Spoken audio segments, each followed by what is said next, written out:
On retrouve chaque année effectivement des têtes ou des peaux d'animaux qui sont les résidus d'abattage clandestin. Donc il y a des verbalisations qui ont été faites cette année.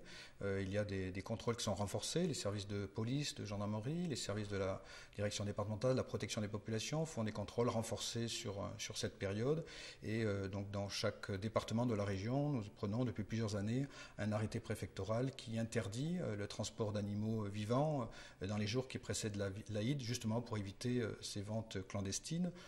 Par exemple, la Grande Mosquée de Lyon aussi organise donc des achats de carcasses qui sont abattues selon les conditions rituelles dans d'autres abattoirs ou dans d'autres pays pour justement répondre à la demande des consommateurs.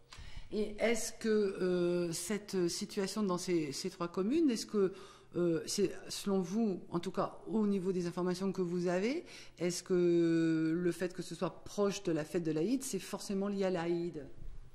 Écoutez, moi je ne peux pas vous dire ce qui est lié à l'Aïd, ce qui n'est pas lié à l'Aïd. Ce que je peux vous dire, c'est que lorsque l'on trouve une tête ou une peau, il y a une présomption pour que cela soit lié à l'Aïd, mais pas forcément. Et lorsque l'on trouve une carcasse entière, par définition, un mouton qui n'a pas été égorgé, je ne pense pas qu'il faille faire un lien avec un abattage clandestin.